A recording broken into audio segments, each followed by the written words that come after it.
Hello, I'm Jeff Jones, and I'd love to welcome you to Week 8 of Friday Football Fever. Our game of the week tonight featured a pair of teams that entered the evening a combined 11-1, meaning they don't like to lose and they're not used to doing it. For the past 7 years, either Hutto or Cedar Park has won District 11-5A, so this game could essentially be for the district championship. The Hippos topped the Timberwolves this time a year ago, and now it's time to renew what you and I might call a rivalry. But these guys, well, they call it something else. Honestly, I think it's more respect, really, than rivalry. They beat us last year, and they're the district champs until somebody proves it otherwise. This game won't define us for the rest of the year. Like, we still want to make a deep playoff run no matter what happens. So really, we're just trying to take it back all the way through state. They got a lot of fast athletes, got big athletes, and it's not like we don't have the same. They certainly don't have an undefeated record, but they're just as good as an undefeated team, and we certainly have a lot of respect for them. So I'm expecting a huge crowd, and this is going to be a battle for 4 quarters. A battle for 4 quarters. Yep, sign me up for that. Before the guys stepped on the field, we saw a bunch of cool displays for Military Appreciation Night. Once the game started, we saw something different, a hippo attack, also known as Hutto's Tyler Kelly, hitting the quarterback really, really hard. Next up, it was the Hippos offense that started to growl or bark or make whatever kind of noise the hippo makes. Grayson Doggett found Landon Watson for the score. And take a look at this. We only show field goals if they're really special. And yeah, hitting a 46-yarder in a high school game definitely qualifies. Evan Gutierrez with the big boot there. There was less than a minute left in the half when Cedar Park tied things up. Ryder Hernandez found Preston Scott. He found the right sideline in the end zone. It was all knotted up at 10 at the half. Then fourth quarter with the T-Wolves trailing by 3. Hernandez called his own number. Looked like Dak Prescott with the 4 on his back. That score was the game winner. Cedar Park gives Hutto their first loss of the season. Final score, 20-16. Staying in that district, the guys from Pflugerville and Georgetown showed us some offense, some defense, and some special teams. First, Pflugerville's Trey Snowberger. Yeah, you don't hear that last name a lot, and you don't see this a lot either. A fumble recovery on the punt. Instead of that leading to points, though, it led to a bad snap and a Kanan McQuaid sack. Finally, a few moments later, we got some offense going. Ryan Eady broke off a 30-yard run that set up a Zane Quick touchdown.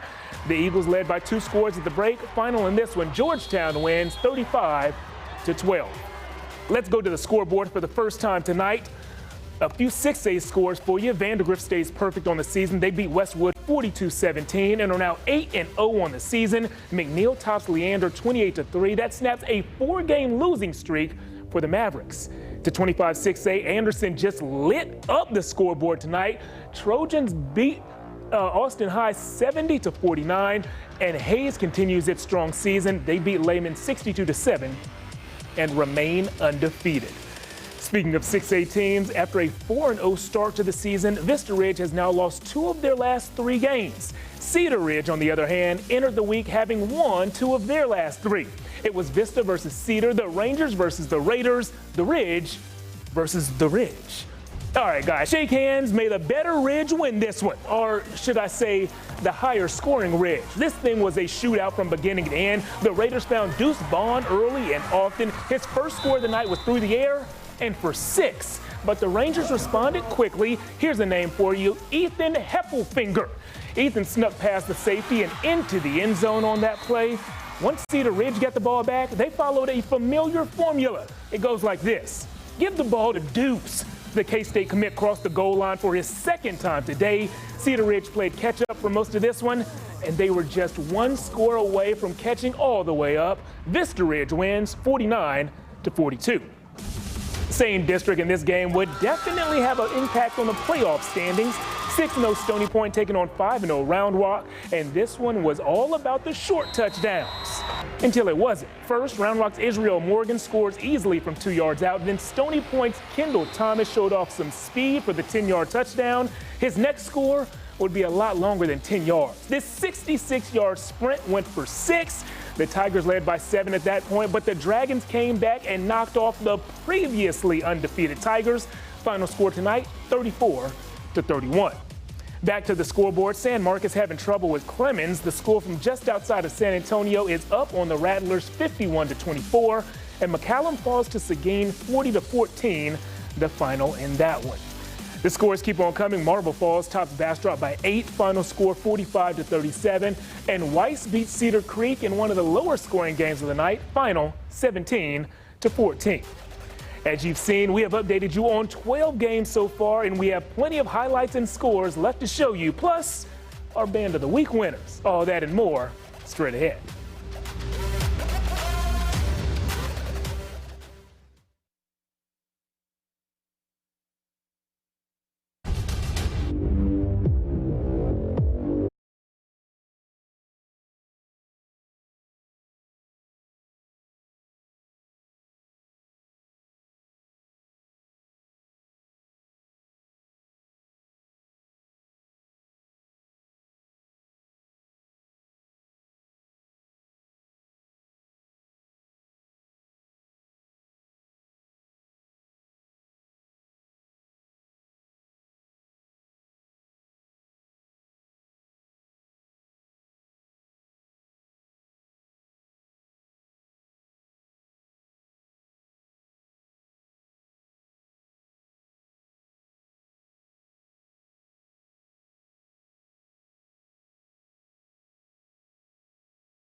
Welcome back to Friday Football Fever. Eastview looks like one of the most improved teams in our area this year. Entering tonight, they had already beaten 2 of the 4 teams that they lost to last regular season. This evening, they get their shot at another one of those redemption games, this time against Glenn. The Patriots were all about pushing in this one. They pushed their way through the banner before pushing past the goal line. Jackson Colson in for the 1-yard score on the QB keeper. This next play went for more than 1 yard. Everything flowing one way, then reverse. Jaden Simpson sprinted down the left sideline and into the red zone. He was fast, but not fast enough to score. He was pushed out after a 64-yard gain, but moments later, Glenn tried that left side again, and this time they got in for the score. Glenn pieced together a nice drive and a nice game. Grizzlies win 35-28. Westlake trying to bounce back from a rivalry loss last week. The Chaparrals hosting Del Valley. Second quarter, and sophomore Clay Klubnik found Ryan Lindley to give Westlake a 24-point lead. Then moments later, another one of Klubnik's tosses found the end zone. Jaden Greathouse made a great catch. The Chaps would get that bounce back win they were hoping for. They lead in this one 69-17 late in the fourth. Back to the scoreboard. First, we have some 5A scores for you. Elgin could not get on the board against that Brenham defense. The Wildcats fall 21-0, and Lockhart has a narrow lead over Alamo Heights. Actually, that lead is gone. It is now a tie, 49-49 in the fourth quarter. We could have an overtime game on our hands there down in San Antonio. Now to 4A, Canyon Lake pulled off an 8-point win over Burnett. Final score 28-20, and Lampasas continues their dominant season. They beat a good Liberty Hill team 52-10. Let's get one more scoreboard for you. Taylor falling behind Fredericksburg right there, 35-10 the final. Fredericksburg wins. LaGrange topped Caldwell by 10, 25-15 the final score. Back to the highlights, and the Bowie Bulldogs continue to fight to separate themselves in District 25 6A. They entered the evening 2-2 in the district and 3-3 overall, which, as it sounds, is not bad, but not great either. A win over a struggling Aikens team would give the Bulldogs a winning record in the district and overall. They need that.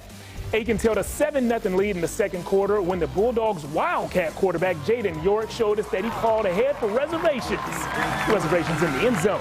Things were tied at 7 when we saw a play of the game. Eagles wide receiver Antonio Lopez took this one 70 yards Now, if I was a betting man, I'd bet that that's a Save of the Week nominee. And since I'm the guy who picks the nominees, I'd call that a safe bet. Aikens fans love that play, but will not love the final score. The Eagles fall to the Bulldogs 23-20.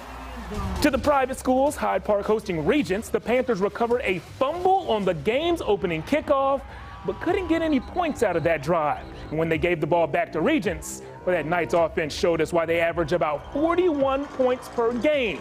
Not one, but two long touchdown passes from Wilson Long. It's in the kid's name. You know he's going deep with the football. The Knights led 38-0 at the half. They added a field goal in the second half for good measure and win this one 41-0. Back to the scoreboard, Giddings topped Belleville 30-16, and Smithfield bounced back from a loss last week and picked up a win over Royal. The final score in that one, 44-6. More scores coming your way. Cuero could not hang with Llano tonight. Llano wins that one 35-16. And Wimberley put up a bunch of points against Bandera. Final score in that one, 56-28. As you guys know, Friday nights are not just about the players on the field. They're also about the cheerleaders, the trainers, and of course the bands. Every week this season, we're going to showcase one local group as our Friday Football Fever Band of the Week.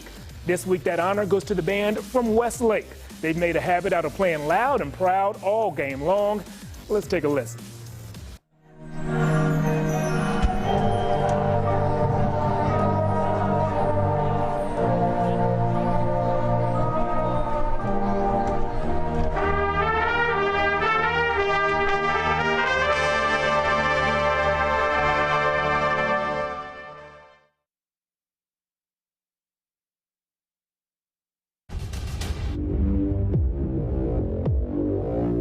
Okay, I can deal with it.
Welcome back to Friday Football Fever. As we told you earlier, every time Hutto and Cedar Park play each other, there's a lot on the line.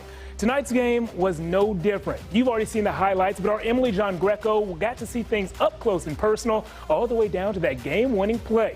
Emily joins us now from Gupton Stadium with some post-game reaction. Hey, Emily. Hey, Jeff, you know, a lot of time when we talk about Friday football, we talk about rivalries. And I've got to be honest, this is one of those rivalries that everybody loves. Hutto taking on Cedar Park here at Gupton Stadium. At first, when you watch those highlights, you think Hutto has this one in the bag. They were dominating. But there are two plays that really stood out to me. The first one you're going to see on your screen right now was the touchdown heading into the second half that tied it up at 10-10. And then the second touchdown you're going to see is the game-winning one from Cedar Park with that quarterback keep. I had a chance to talk with Coach afterwards because Hutto won this game last year for the first time ever. So this year, Cedar Park was able to take it back, and I talked with Coach and I said, how did that feel? Here's what he had to say. It was great. You know, I'm super proud of our kids, and and how they just stuck with it. You know, it's a game of ebbs and flows, and you're going to have some good things happen, some bad things happen, but our guys stuck through it and fought to the end, and they're a great team, and they're well coached, and it's a big victory for our kids. And, you know, we talk about the game of the week is every week when we're playing, and this was it. And it was a big opponent, so it was a lot of fun for our kids. You talk about sticking through it. That last touchdown, there's not even a minute left on the clock before heading into halftime, and you guys were able to do that. Do you think that was a turning point for the team? It gave us a boost offensively. We hadn't, you know, been as successful offensively as we normally have been the last 5-6 games, and it was a struggle. And they had a good game plan. They executed, and they have great athletes on defense, and they made us work for everything. But obviously, getting that touchdown at the end of the half, you know, really gave us a boost going in, and gave us a chance to come back out and fight at an even score, you know, in the second half. And it was almost 0-0 heading into the end of the game, but then you guys were able to get in the end zone once again, and it seemed like after that your defense really stepped up, making sure that they weren't going to get down the field and score another touchdown. What did you say to your guys to make sure that they could do that? Our defensive guys do a great job preparing our kids, and they did a great job of executing the game plan. I didn't say anything to them. That's, you know, that's just their nature, and that's what they strive for every week, and we couldn't be more proud of how they played right there down the stretch. Coach may not have said anything to them in that moment, but at the end of the day, we know all coaches tell their guys to never give up, and that is exactly what Cedar Park did tonight. So final score from Gupton Stadium, Cedar Park 20, Hutto 16. Live out here at Gupton Stadium, Emily Giangreco. Let's send it back to you guys in the studio, Jeff. Thanks, Emily. Well, Cedar Park never gave up, and guys, I don't want you to give up either on your dream of capturing one of these nice Friday Football Fever t-shirts. I'm going to have my friend Jake Garcia come on and take a picture of me, Jake. I think, yeah, I'd look pretty good in this t-shirt. I need you to look at the camera. What? There you go. I took 35 this time. 35 nice pictures. I appreciate that. I'll pick one of those and I'll post it on my Facebook, Twitter, and Instagram. What I need you to do is comment on that picture and make sure that you're following me. At random, I will pick somebody who is following me and who has commented on that picture, and I'll let you know how to pick up your free Friday Football Fever t-shirts. Keep it right there. We're coming back with more highlights and score updates and our Mom of the Week winner straight ahead.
Now is when I bring in my friend Jake Garcia. And Jake, last week we saw something special when Northeast High School got their first win. But that wasn't the only special moment we've seen in recent history. Their opponents tonight, Travis High School, also created some memories very recently.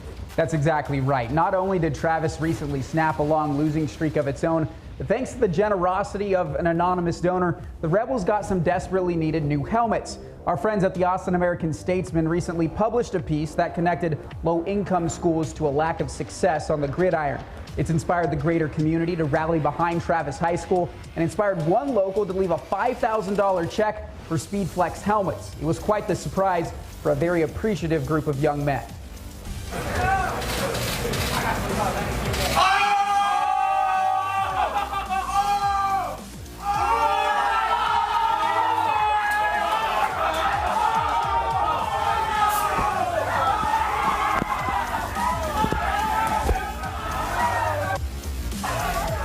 Pay it forward, the message from head coach Joe Frank Martinez. Now we want to see those new helmets in action. The Rebels in red tonight. They're going to get into the red zone after their tailback finds the outside corner. Look at this burst to the outside. Travis on the move. It sets up a 1st and goal.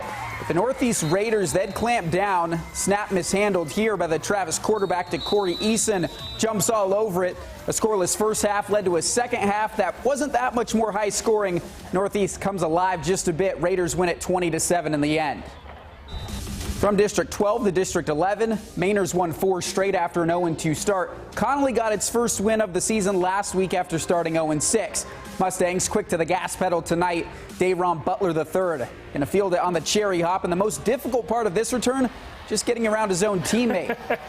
After that, it's off to the races so fast our camera couldn't even stay with him. Take my word, he found the end zone in the end. Maynard goes up a score in the first, and they'd keep at it on the next drive. Quarterback Matthew Hill staying with the unexpected snap. And when you got 6'4" Carl Chester just waiting there, it's as easy as that. Maynard blitzes out to the 14-point lead, the sign of more scoring to come. 50-35, Maynard over Connolly.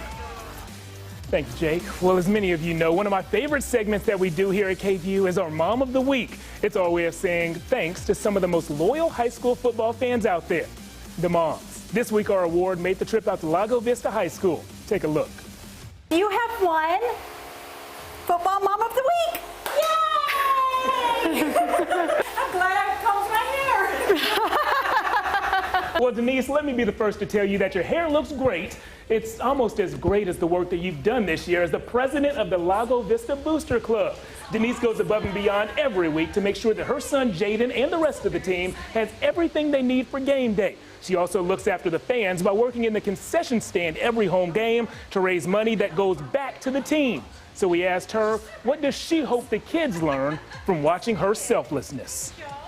Just give where you can. I mean, everybody's got a little bit of a different talent. Everybody can give in their own individual way. So I may not be able to coach them and give plays in, or, you know, I don't have the patience to be a teacher or some of the things like some of these others do, but this is where I can give. This is where I can give back. And so if I can make money, then that means that money goes to athletic equipment. That means money goes to scholarships. That means money, you know, just goes to lots of various different things. And so I hope these kids will see that just give where you can, give as much as you can. Congrats to her. If you want to nominate a Mom of the Week, feel free to reach out to me at jjones@kvue.com. And if you know a student who gets it done on the field or court and in the classroom, he or she could be a great candidate for our Scholar Athlete of the Month award. Our friends at Lorenz & Lorenz are helping us recognize some amazing student athletes with this award and with a $1,000 college scholarship check. If you'd like to nominate an exceptional student, you can do so at kvue.com/Scholar Athlete of the Month. We'll be right back after this.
Welcome back. Well, guys, every week our cameras capture thousands of plays on high school football fields. Many of them are great, but it's our job to pick out 3 of the very best as our Friday Football Fever Save of the Week nominees. Let's check out our nominees for this week. Our first one is from a private school that's getting creative with their playbook. Regents dialed up a flea flicker in tonight's win over Hyde Park. Quarterback Wilson Long went long. He connected with Aiden McCormick for the 42-yard trick play touchdown. Here in big save number 2, not really sure which part of this is the best save. I know both were pretty sweet. Manor quarterback Matthew Hill surprised by the snap, probably even more surprised the defense kind of just stood there. It allows him to connect with Carl Chester. He makes one heck of a catch over the defender. 1 play, 2 saves, Manor over Connolly. And last up, it's not technically a trick play, but it sure did trick that defensive back. Aiken's wide receiver Antonio Lopez ran a hitch and go to perfection. He took that one 70 yards for a touchdown. The Eagles needed some momentum in that moment, and Antonio's smooth route gave it to him. Now that you guys have seen the nominees, it's time for you to do your job, and that's let us know which play is your favorite. You do that by going to my Twitter page @JeffJonesSports. When you're there, you'll see the poll that I recently created, and it features those 3 plays. All you have to do then is vote. We'll add up the votes and reveal the winner Tuesday during the 6 p.m. show. And don't forget to check out our Friday football replay tomorrow morning right here on KVUE. And of course, we will have full coverage of that Texas-Kansas game tomorrow evening. For Emily and Jake, I'm Jeff. Thanks for watching. We'll see you next time.